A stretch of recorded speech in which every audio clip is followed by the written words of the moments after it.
room and everybody here. So I want to just jump into it so that we actually have some time to have some discussion, because I'm sure you're going to have some ideas in terms of some of the things that you do in terms of creating listings. So we're just going to give you a tip of the iceberg of some of the things that we've been doing. So Ryan Nicholas is going to jumpstart us with the first part of it. All right, thank you. Hey everybody, thanks for being here today.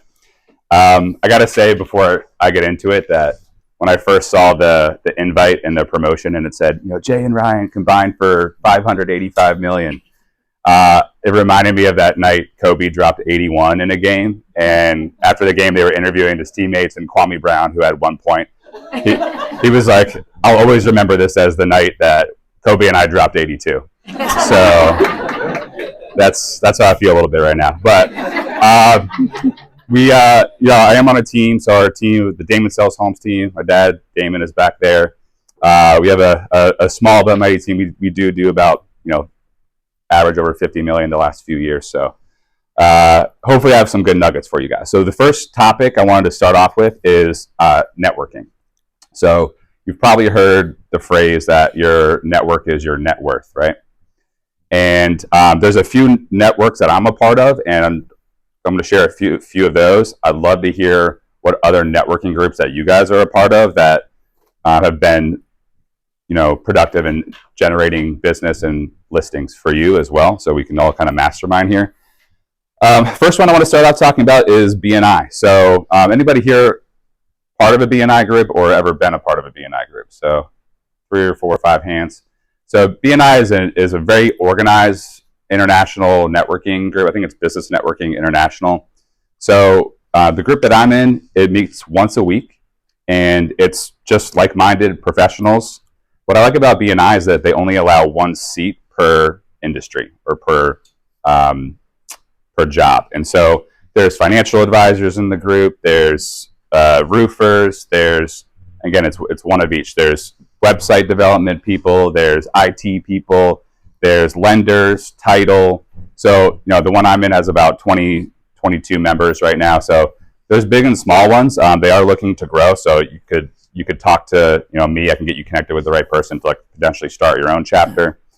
And it's very organized. So it's weekly meetings where everybody goes in, shares what kind of referrals they're looking for, and you build relationships with people over time and build trust, because that's what we have to earn first, I think, before we earn listing business, is trust, right, with the people that own the homes or the people that know the people who are going to refer you. So just to give you an idea, I've been a member of my BNI group for the last 3 years. So in 3 years, I just pulled my numbers this morning. Gross commission income that is directly attributed to referrals from my BNI group is over $212,000 in 3 years. So over $70,000 a year on average. Most of those have been buyer leads, and I know we're talking about listings today. So I've had 4 direct listings from BNI, a couple from the financial advisor in the group, 1 from the insurance guy, and then 1 was referred from a BNI member in a different state. So this guy in South Carolina called me up last year, and he was like, "Hey, I searched BNI Northern Virginia, and I found you. Can you help my client who needs to sell her house?" So I was like, "Yes, I can." Mm-hmm. So beyond just BNI, there's many other networking groups like that. What it is, it's building a relationship. So what I've learned from that, whatever networking groups you go to, I have a few other ones on the screen. Don't just go to the networking event. Find somebody to connect with, and then set up a time to meet with them for coffee, a Zoom, just 45 minutes, 1 hour.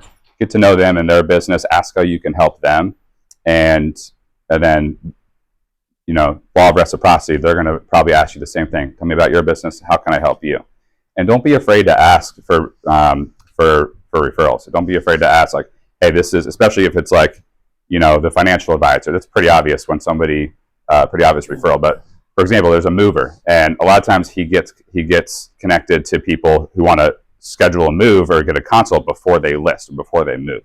So, think about the sales cycle for them, where a good opportunity would be to refer you, and then just coach them on how to refer.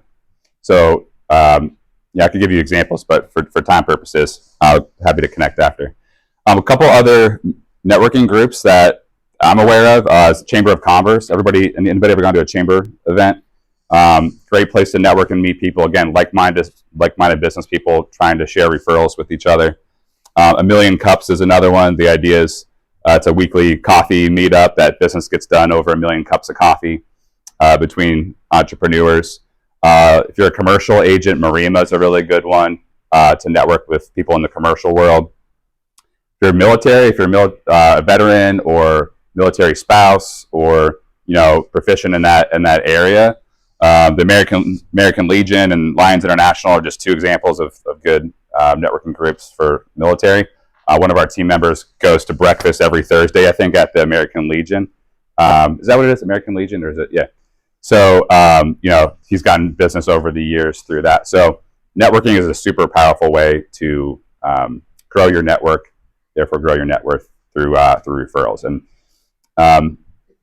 you don't have to join one of these. You can start your own lead share. You can start your own meetup. Just get a few professionals in the industry that you think might be good referral partners together for coffee. Start small, 3, 4, 5 people, and start it organically. So those are just a few examples. I'd love to hear any other networking groups that you guys are a part of. I don't think I covered them all. Yes, Stacy.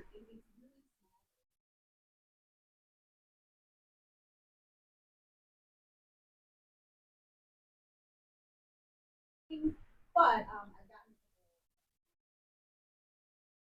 Boom. Yeah. And probably having a blast while you're doing it, right? It's not really work. It's fun building those relationships, and finding something like that can be great. I saw a hand over here. Did she take yours, or are you a yacht club member too? I forget who it was. Sasha? Okay, NAREP. Yeah, National Association for Hispanic Real Estate Professionals. That's great. Oh, that reminds me, the one I left off. So EXP, I put that up there because network within our industry, right? Our team as a whole, we get a handful of referrals a year from other agents at our brokerage. And so if you didn't know, I'm brand new to EXP. We just moved over from Coldwell Banker. Yeah. So, a couple of deals last year from agent to agent referral. So I want to encourage you guys, go to the masterminds, meet people, go to the conferences and national events, connect with people on social media, exchange business cards, ask if you could be a referral partner. Don't be afraid to ask and meet people in those breaks between sessions at conferences, because that's how you make connections and past referrals over the year. Damon, you had another group? Yeah, Debbie and I used to be in a bridge group, but everybody retired and sold. Looking for a new bridge group. I love it. Yes. I've been in a coffee group with moms. Awesome. And how did that start? It was a long time. But that sounds very organic, right? Just a couple moms getting together. I don't know if you started it. Yep. Yeah. Yep. All right, one more, then we'll switch topics for time. Yes. Done a lot of business for the years through rec sports type stuff. Either I played or coaching kids. Yeah, that's a huge one. Yeah, that's a big one for me and our family too. All this sporting. Yeah. So that's great. All right, I think Good let's deal. move on. All right, over to Jay. All right, so I'm going to share with a rollout that we did at the beginning of the year called the Seller VIP program. And what we did basically is to take what we already do for sellers, then packaged it and gave it a cute name called VIP Sellers. So I know the print is pretty small for those of you in the back. What we basically offer sellers is exclusive buyer matching program. So all of us have buyers in our database. And you know that if there's a listing coming on, we can maybe network with people either in our group or outside the group who have buyers. Free professional decluttering, organizing, and staging consult. And for those of you who don't work with stagers or don't want to spend money on a stager, you are a certified organizer, declutter, stager. So you just go in there and you give them a free consult, which is what a lot of our agents on the team do.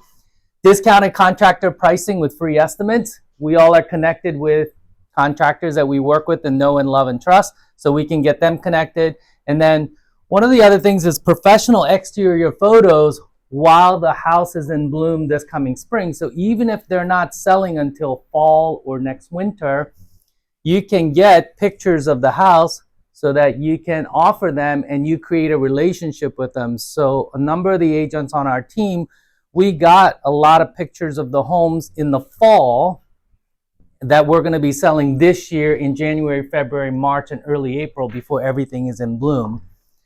And then unlimited use of the truck. You may not have that, but maybe you can create a partnership with somebody that you recommend for moving that could help you in terms of doing those things. And then I think I've got everything on that list. Oh, and then for a limited time only, which we put a value of $4,500, is 3 hours of free hauling, 3 hours of handyman services, and free home staging. And if you don't want to be shelling out money beforehand, what you could do is that if they sign up with you, is that they pay those bills and then you reimburse them at settlement. So whenever they sell, whether it's 2 months down the road or 4 months down the road, Meg and I were talking about this because Meg's on my email list and she got this and she's like, Jay, tell me more about this. And that's exactly how we structure this, so you're not sending money out to them for the contractors in case they don't sell with you, so that they will pay for it and then you get reimbursed at settlement as well too. So how do you get the word out here? So we do it in a couple of different ways. Is that we did an email blast to our network of people in our contacts. Then we also offer it in terms of just drip campaigns through text or email for the VIP. We also do a massive mailing, but we just did our first mailing of a group of them, and we started getting some people sign up through that way and get connections that way. And those of you know, we also do seller seminars, and we've been talking about that in our seller seminars as well, to get people to sign up for this program. They get enrolled in your program, you sign paperwork with them, and whether they're selling in a couple months or they're selling in another year, you already have listing paperwork projected to go on at that market at that time. Jin, my business partner back there, challenged the listing agents on the team to get 70 coming soons, right? And how many do we have? 67 coming soons already. That's sick. Yeah. So it's not all this, but it was part of the process of doing it. And don't be afraid to take paperwork now, even if they're not selling until July, because you're creating that relationship and you want to get them working with you, enrolled in there. And you just put a projected date of when it's going to go out, but also with a to be determined date of it going out. Anybody doing anything even similar to this out there?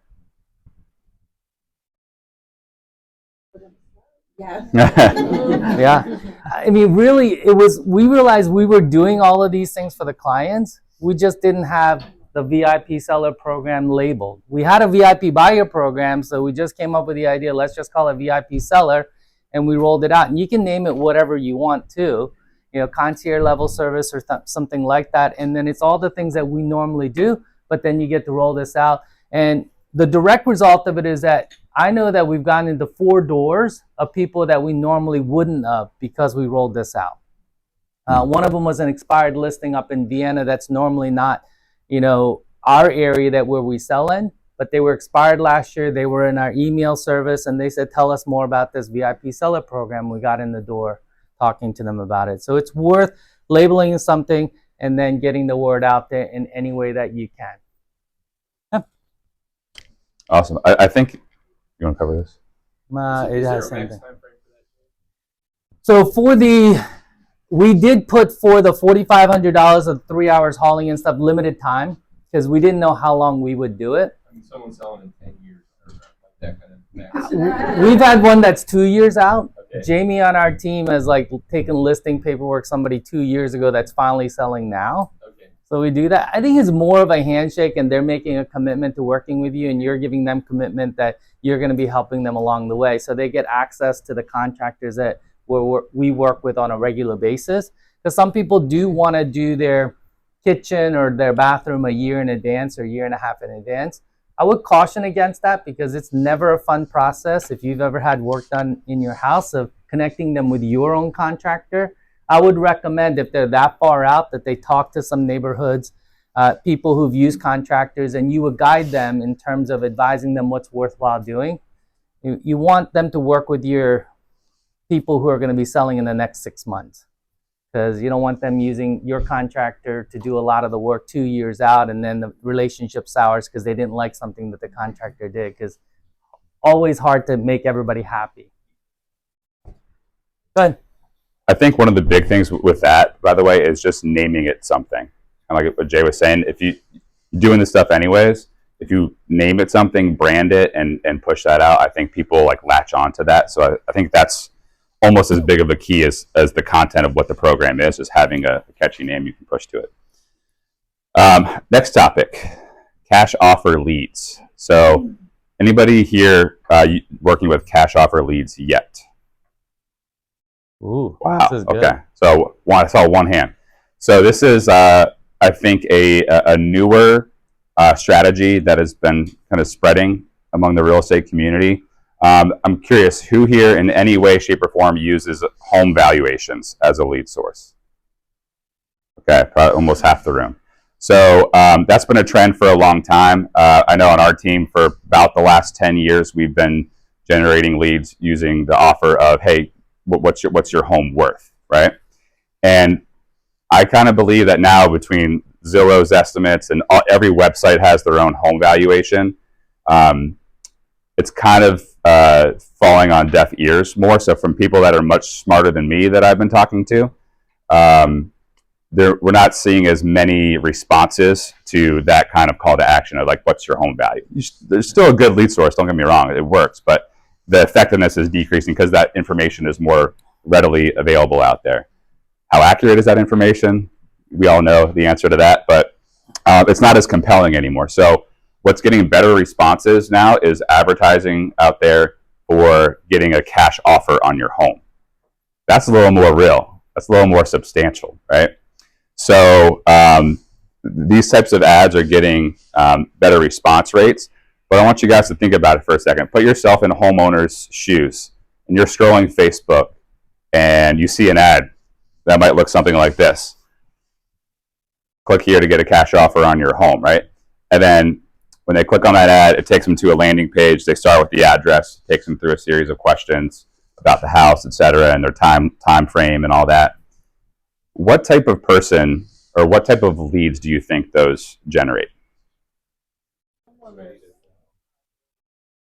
Who said as is? Yeah, so that's one of them, right? People that would put their information in to get a cash offer on their home, they might know that their house is not in great shape and that they might not be able to present it beautifully to the market like we all like to. And so they figure, hey, let me just sell this to somebody as is, right? So that is some of the people that fill this out. Who else might fill out a cash offer lead form? Yeah, potentially. Like there's something urgent, like whether they can't afford it, they just got laid off, there's a foreclosure pending, right? Something like that. Distressed sellers. That would be great if more of these were like that. Those are probably like the two that you hope to get with these kind of leads. In practice, though, it's a very low percentage that are like that. I've been working these leads for the last few months, and almost everybody that I talk to, at least at first, they say, "Oh, I was just curious what the offer would be. I'm not looking to sell, right? Just curious, right?"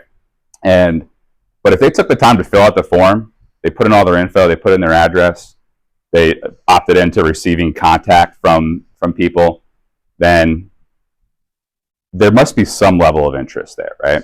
And so these tend to be like very top of funnel. I wish more of them were like distressed, I got to sell next week, and I wish more were, yeah, I need an investor to buy it.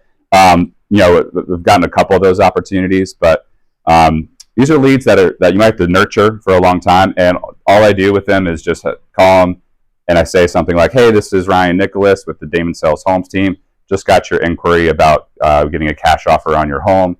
Wanted to see when a good time would be over for me to take a look at your house and bring you that cash offer." And then that's when they usually give some kind of objection, which that's a whole other class on how to work these leads. But the goal is just to get in the door with them and meet them.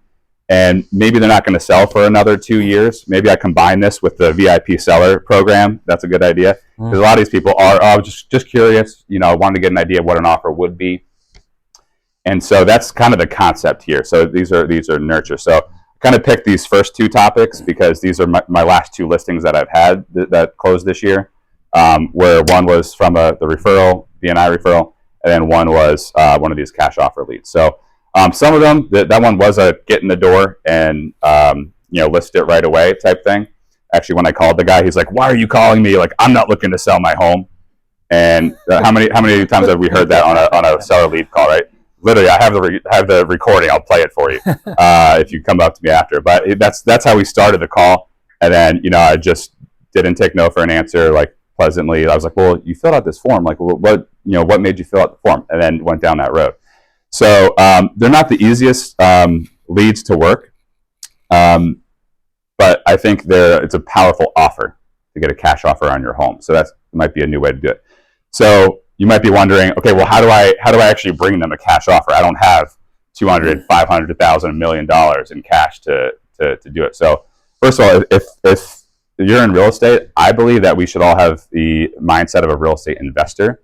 So some of you in this room may have cash available to purchase a property that maybe needs some work at a good discount. You could be the investor. So for the right price point, I'm telling these people, hey, my wife and I are looking to invest. We might be able to purchase. If you don't have the cash available, encourage you network and get to meet some hard money lenders that might be able to help finance a cash purchase. There's also plenty of institutional investors out there that you can partner with to bring a cash offer because they would love to buy houses. Now, are these full market value offers? Probably not. Right? A lot of especially the institutional investors, private investors, they want to buy for 70 to 80 cents on the dollar, which if the seller values convenience, they might take that, or if they need a quick sale. But really the goal is to turn most of these into a listing opportunity.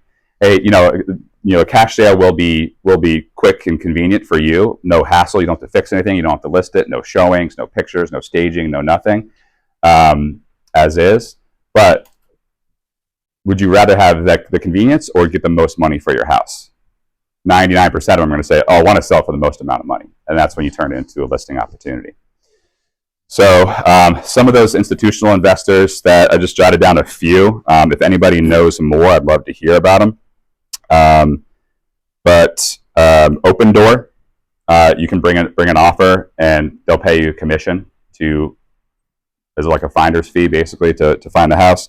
HomeLight, OfferPad, Sunday, Sundae, Ribbon, and I'm sure there's many more out there.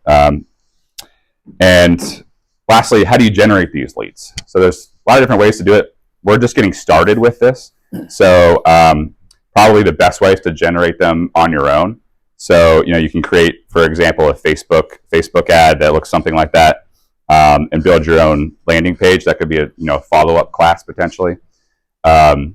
There's companies out there that generate these leads for you, and they sell them to you per lead. That's what we're doing.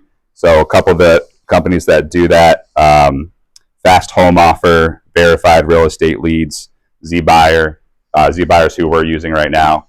The problem with those is that they sell those leads to 6 agents at the same time. So that person's getting blown up. If you wait 30 seconds to call them, it's too late. So, those are very competitive. If you generate your own, then you're fishing in a blue ocean. You're the only one talking to them. So, how can you do that? There's, I know a lot of agents, not us, at least not yet, but there's agents out there that on their website, they might say, hey, get a cash offer on your house. People might fill that out. There's call to actions you can put in postcards, reach out for a cash offer on your home. There's platforms out there. I know Fellow. I know you guys use Fellow. I don't think they said you don't do this quite yet, but into that, yeah. If you use Fellow's it does a lot, but they offer a home valuation that people track monthly. It's pretty expensive, but they also have an option to put a cash offer button in there. Reach out for a cash offer. So lots of ways to do it. I would just encourage you 2 things. One is if you're going to generate the leads on your own, make sure you're complying with advertising rules about disclosing that you're a licensed real estate agent. And then make sure if you're generating leads that, the government's cracking down on the do not call list and stuff like that. So make sure they're specifically opting in, agreeing to receive phone calls, text messages, emails from you when they fill out the form. So you're in compliance. We have time for a question. You have a question? So when people are just basically putting their information, mm-hmm. and then you're taking care of it. Yeah, they put in their information. It comes in, hey, so-and-so filled out a form to get a cash offer on their house. Here's their address. Here's their phone number. Here's their email. and they opted in to receiving you. And then, then just call them as soon as you can. Yeah, try to get in the door. And happy to stay after and answer more questions about this too.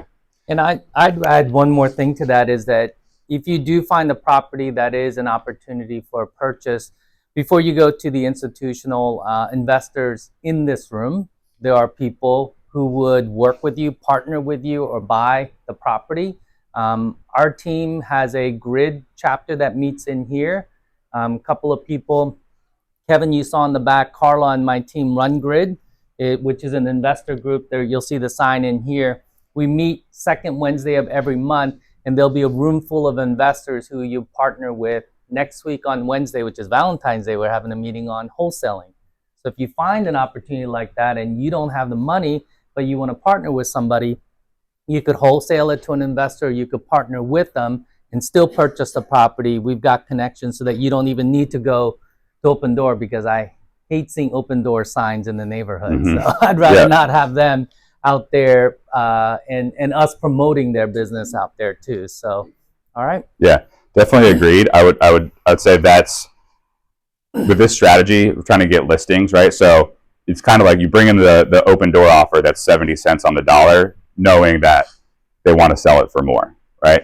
But if it works best for them, they might want to take that. Yep. There's private investors out there too that might pay 80 cents on the dollar, have a little bit more, 85%, have a little bit more competitive offer. So going back to networking, Grid, we got to talk more about that. Yep.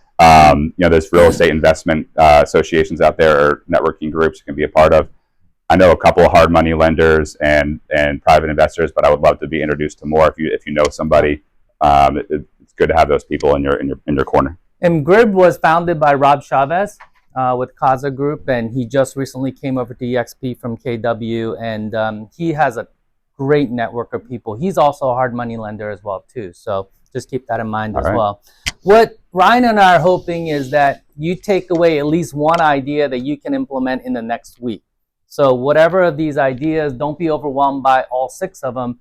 Just try to pick one thing that you're going to focus on. Many of us have been at conferences and you get 20 ideas and you have paralysis because you don't know what to jump into.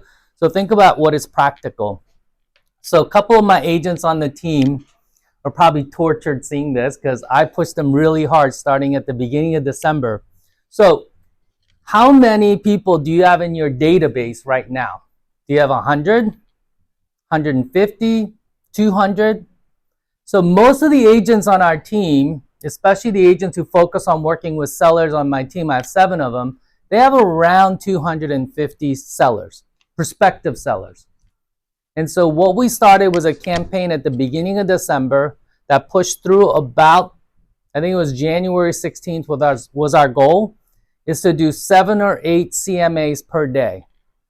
And this is actually full on composing an email, looking at the property, and then showing them all the sales in their neighborhood, and then doing a second little block of, hey, these are homes most similar to yours, these 5 homes. We sent it in an email to them and also invited them to our next 2 seminars, our seller seminars that we hold in this room every month.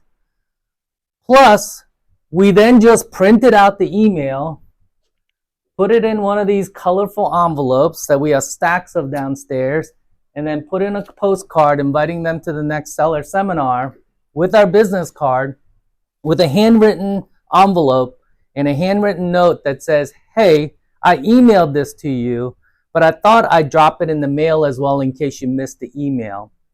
No pressure, here for you whenever you do decide to sell, and hope that this actual value is helpful for you. So we know that sellers are looking at Zestimates and some other home value leads. This is from you as a professional real estate agent putting together a market analysis. And then we do add a couple of things in here at the end under PS. This one example didn't have it, but I would put like a PS in there that, hey, here's what we're doing for the community. And we would just have a link of our landing page of all the things that we're volunteering time to, how we're giving back to the community, so that they know that we're doing more than just selling real estate.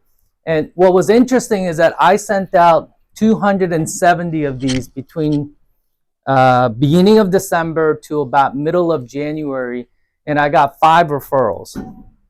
I didn't get that many that were saying, hey, we're ready to sell, but I got referrals from them because I was just putting out the word, hey, we're involved in the community, this is what we're doing, and you supporting my business, this is what we're able to do. So we got that result. I know Nicole back there, who's one of our agents, got a bunch of people to the seller seminar. Those people have since listed house. She's listed them. One of them is already under contract, I think, and you got another one coming up too. So if you want to be intentional, I'm not going to tell you this is easy because it takes a ton of time. We've had many conversations with the listing agents on the team grumbling about how long this takes. And I would put myself on a stopwatch actually, and it would take me 7 minutes to do each one of them. Put it together, do the CMA. I use the template for the email. So if you want to challenge yourself, whether you have 20 people or you have 200 people, I'm going to have my contact information and I'll send you the template. And all you have to do is to fill in the prices, the sales in the neighborhood. Then you got to get some colorful envelopes and some stamps and send them out. And if you want contact with your folks or your past clients, it's an easy way to get connected with them. And even if they don't contact you, even if they don't respond to you, you've at least gotten in front of them. And then after that, what we've been doing now is that we would call them. So starting on January 16th, we started going down the list and calling them and say, hey, did you receive it? What did you think of the value? And having conversations in that way. And even if they aren't ready to sell, it's a much warmer conversation because you gave them something of value and you can now have conversations with them that results in meaningful ways. And then when you are doing the updates monthly, some of you have CRMs that just gives them the sales in the neighborhood. We use Boomtown and it just gives them the sales in the neighborhood. They're more likely to pay attention to that and see that because you sent them something in the mail that's of value. So it's a hard task to do. It took hours, but we weren't super busy in December and beginning of January. So it made sense for us to do it. And you can do that now as well too if you're not constantly working with sellers and if you're looking for it. There's also something labeled Lazy Man CMA. Anybody heard of Lazy Man CMA? Jimmy Mackin, the curator, does it a lot. So a couple of our buyers agents did this. They went back 2 years, 3 years to clients that they helped buy. So those of you who focus mostly on buyers, you look up their Zestimate, take a screenshot of it, and text it. And this is all you do is you send them a screenshot and say, hey, I was looking at homes in your neighborhood for a client of mine and came across your Zestimate. Wow, look at how much your home has gone up in value. What do you think of this price? Jeff on our team sent 15 out. He got 12 responses from his past clients. So even if they're not ready to move, you're just staying in touch with your past clients. And some of you, like me, haven't talked to them in 2 years, haven't talked to them in 3 years. And it's an easy way to just get reconnected with them. And then you start conversations that way. That takes about 30 seconds to do. So it's a much easier and faster process to do that. So there are 2 ways to kind of look at it. Jumping into this in terms of doing CMAs or doing the Zestimates, which is just to look up their property, take a screenshot, send it to them. If they bought more than a year ago, wouldn't you say that they've all gone up in value? Yeah. So you start then having conversations and maybe you get some response from them as to maybe what their next steps are, especially if they bought a townhome. Like Burke Townhomes 2 years ago were averaging maybe hitting 500. Now we just sold 2 for over 600. They have 100,000 equity in their townhome. What they could do with that, buy an investment home, move up into a single family and turn that into an investment property or sell that and roll it into a new home. A lot of possibilities that they could do with that. Good stuff. Who's learning something good that they're going to implement so far? Yeah. All right. I hope my team's taking notes because I can't up here. So this is probably my favorite topic of the day. Third strategy for me of how to generate new listings, because this is what our team, our bread and butter of what we've built our team on, and that's focusing on our geographic farm areas and focusing on nurturing those relationships within our community and within our past client database. So I'm going to talk about some of the ways that we've been involved in that. You know, I only got into real estate 10 years ago. For those who don't know, my parents have been in real estate since before I was born. Grew up in a real estate family, and so I saw them doing this and really investing in the community as a kid and a young adult growing up, and now I get to be a part of it. And so this is a picture of a young Ryan Nicholas, probably 10 years ago when I first joined at our neighborhood flu shot clinic. So for over a decade, almost 2 decades, our team sponsored a flu shot clinic for the neighborhood. I don't know if that's the logistics of that have gotten much harder nowadays. I don't know if it's this, we stopped doing that a while ago. But the point is that we offered a service for the community. And tons of people came out. You can see there we set up chairs and the little refreshments, and people, there was a lot of waiting. So the team would just be there mingling, meeting people, building relationships, creating real estate conversations. So that's one way that we serve the community, because when I talk about events, we should all be doing a few different types of events. So events where we give back, and Jay is going to talk a lot more about that in a second. Events that are for the whole community, events that are just for past clients, and then maybe even some smaller, more intimate events for some of your best A-plus clients. So one of the other ways that we've given back to the community is for a handful of years we've been doing community shred and junk event. We do this right after tax season, is also end of April, beginning of May, ideally. You got to book some of these out like a year in advance because it's a very busy time of year for this. But it's been great. You know, people know us throughout our community for this event, and people start asking, like in our Facebook group, they're like, "Hey, when is that event happening? Because I got all this stuff to shred." Fairfax County stopped doing their big shred event a few years back, and so we saw the opportunity and stepped in, provide that for our local community. We do this in Clifton and Centerville, and so there's the team in front of the shred truck and the junk truck.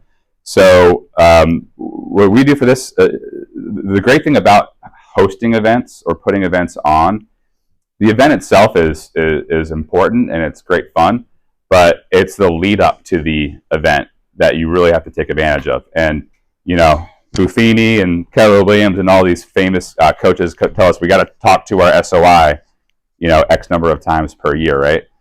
What do you call them up and say, right? It's hard to always have a good reason to call other than like, hey, do you know anybody looking to sell, right?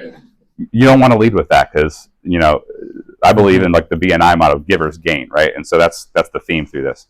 So what we do is like, it gives us a great excuse to call our clients up, even prospective clients and friends in our sphere, and invite them out to the next event, let them know about it. So like before this event, we've done big pushes. We do social media. We do ads in the local newsletter that goes out to our neighborhood. We do personal phone calls. We did a door knocking campaign where everybody on the team got assigned areas and a bunch of flyers to pass out, and did lots of door. I took my kid with me to go do it, which people love, and just invite people out. That leads to some great real estate conversations. We try to do 4 events per year that we can. So each quarter we can have something to call our sphere and invite them to.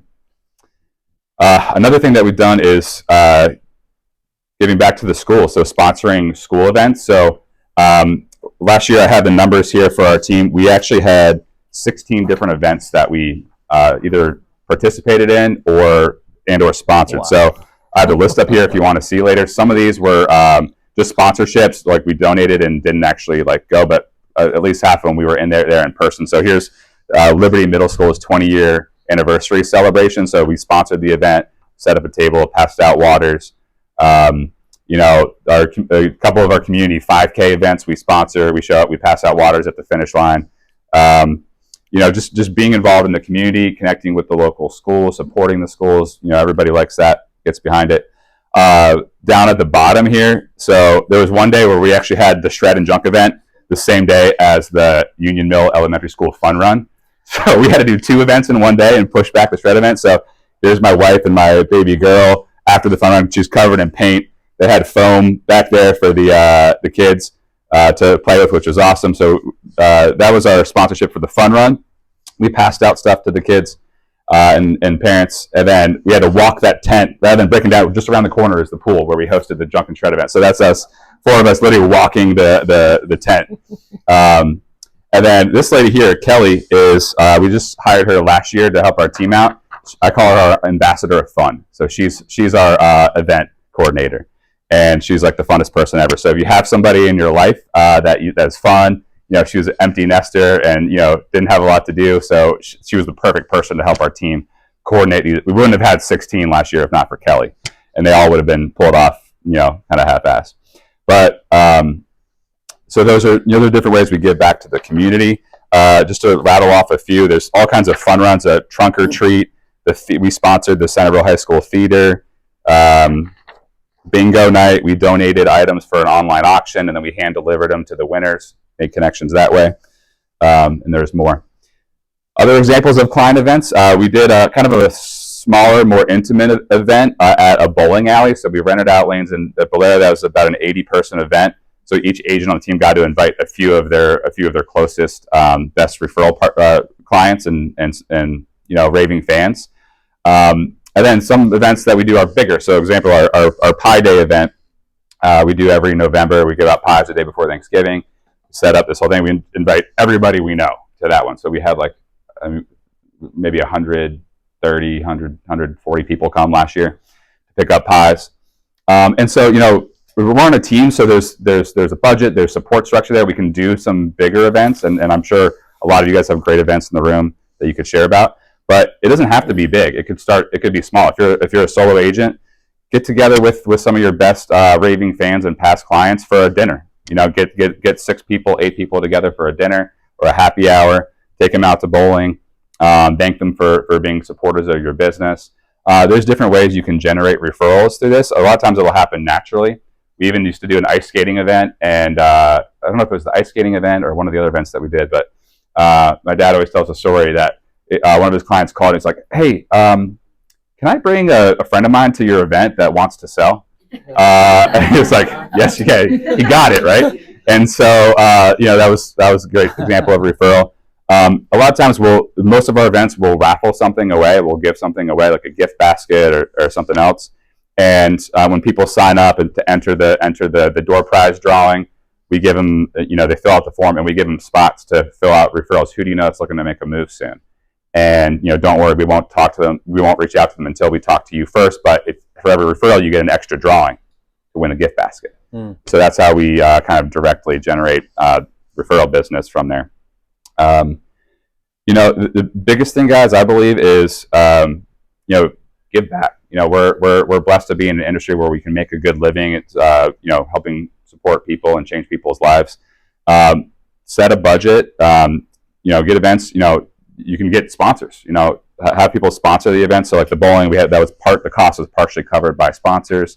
Some of your vendor partners would probably be more than happy to do that. One of our title partners is there. She came up to support us for the Pie Day event. So get your vendor partners involved, and if you give them a lot of business, I think it's totally reasonable to ask, "Hey, can you help support my business?" And let's grow together. So I'll add one thing on for those of you who are solo agents too, is that don't be intimidated by trying to hold like a big event. If you want to do a pie giveaway, instead of having them come to you, do the delivery. So you pick your 15 people and you just send it out. And what's worked for us on the Pie Day is not to necessarily go to Costco and get those pies that are cheaper, but partner with a local bakery in the area that people know. So your intention is really to tell people that you're supporting a local bakery, and then we pay more for it, but I think it's worth it that you're supporting them, and then you're doing that delivery or they're coming to you, depending on how you want to set it up. And some of you are pretty amazing at holding client events. I know Jennifer Mack, you've done some really good ones, like the trash event, hauling event, right, in Mantua. So connect with her as well too, because she's done that successfully to grow her business too. I think this is the last one. And I wanted to share this in terms of how you get enrollment and of your sphere and past clients. And that is to let them know who you support and why you do what you do that is beyond just selling real estate. I think, like Damon said, You're not calling people just to say, who do you know that's going to sell or buy? But you are in a respectful way, just talking about who you partner with and why you do what we do. So we went even further and we created the DDA Love Foundation.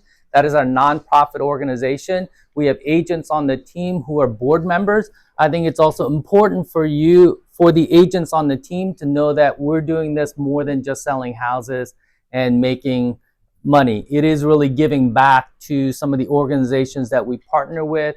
And then we end up not only donating to those organizations and doing events for those organizations, but some of the agents then even get involved into being active with those organizations too. So we have agents on the team who will volunteer their time to some of these organizations.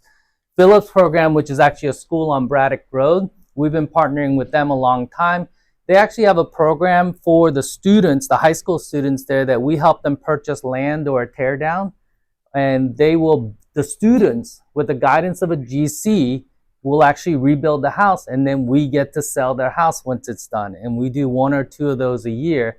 It's a pretty cool program for them as well too. And we not only benefit from the business of it, because we've also helped some employees sell and buy homes at Phillips School, but we also work with them in terms of advancing kids' education. Jen and I are both former teachers, so our heart is in really helping the kids in the community. We do scholarship programs. We give away 6 scholarships every year, and it's not to the smartest kids. It's really it's a resiliency scholarship. So it's for kids who have overcome something challenging in their life, and now they're graduating from high school and they're going off to advanced education, and we'll support them whether they're going to trade school, community college, or traditional school as well too. And we let our clients know that that's what we're doing. And I think that if you're intentional about it and you do it in the right way, it's a great way of them knowing what we do. And we take every opportunity to support as many of the organizations, the pools, the elementary schools, or some festivals that they're having. I think it's best if you're involved in the community. You don't want to just throw money at it and just donate and not be involved with it. Like bingo night at the school over here. So one of our agents on the team, he runs the bingo night. And we always give away like a really nice bike or something like that. And so that he is part of that process and not just writing a check to be involved with it as well too. So in our email campaigns and also in some of our postcards, we will talk about our DDA Love Foundation once in a while. And I think people know that we are giving out of our heart in terms of what we're doing in terms of involvement too. This was a pretty amazing trip that we did last year that we will be doing. In fact, most of us couldn't go, but Carla's husband Ernie is actually leaving this Saturday to do another trip down to Honduras to build houses, because he went on the trip last year, and we had family members who came along and some teenagers of agents on the team who came along on the trip. And we may be doing another trip at the end of this fall to give back to them too. And one of our agents actually committed to giving $250 from every sale towards the organization too. So he's also promoting that on his social media as well too. And our DDA Love Foundation supports these different organizations. We give away 100 Thanksgiving care packages every year, and we've been doing that a long time. And the scholarship programs, and then the food drives that we do for Food for Others as well too. So we've got our contact information in here. So if you want to know a little bit more in detail about some of the information that we've gone through here, please feel free to reach out and ask questions. Like I said, I'll give you the email template in terms of how I did the CMAs with the team, so that you can have that and cut and paste and doctor it up exactly the way you would want to. And would love to be able to get any kind of contact from you in terms of if you have questions about the things that we're doing.